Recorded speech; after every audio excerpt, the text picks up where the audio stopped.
আজকে সকালে উঠে শরীরে শক্তি পাচ্ছি না, এত দুর্বল লাগছে। কিন্তু এসব অজুহাতে নিজেকে রেস্ট দেওয়ার কোনো অপশন নাই। বহুত হয়েছে এসব অজুহাত। ফ্রেশ হয়ে পড়তে বসতে অনেক দেরি হয়ে গেল। সকালে শুরু করলাম বাংলা দিয়ে। আগে পড়তে বসলে অলসতা লাগতো, ঘুম ঘুম পেত, কিন্তু এখন আর এইসব লাগছে না। কই থেকে এনার্জি পাচ্ছি ভেবেও ভালো লাগছে। এর মধ্যে ক্ষুধা লাগছিল, তাই খাবারটাও খেয়ে নিলাম। খেয়ে আবার পড়তে বসলাম আমার টার্গেট পূরণে। বাংলাটা শেষ করে ম্যাথ করতে বসলাম। ম্যাথ করতে বরাবরই খুবই ভালো লাগে, কারণ এই সময় ম্যাথের পাশাপাশি একটু হালকা পাতলা খাওয়াও যায়। ম্যাথ করতে করতে আমরা মাখা খাওয়ার ইনভাইট পেলাম। এটা কি আর ছাড়া যায়? টুক করে খেয়ে নিলাম। খেয়ে আবার বসলাম পড়তে। এভাবে বিকেল অবধি চললো। বিকেলে উঠে ফ্রেশ হয়ে পড়াতে গেলাম। গলাটা একেবারে বসে গেছে, এজন্য ভাবি নাস্তার সাথে 1 কাপ আদা চাও করে দিলেন। আদা খেয়ে অনেকটা রিলিফ লাগছে গলাটায়। টিউশন থেকে ফিরতে অনেক দেরি হয়ে গেল। এসে চেঞ্জ করে পড়তে বসে গেলাম।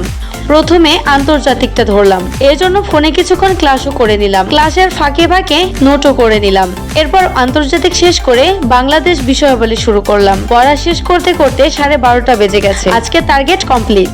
পড়া শেষ করে খেয়ে নিলাম। এখন শুয়ে পড়বো। কালকে দেখা হবে। Good night.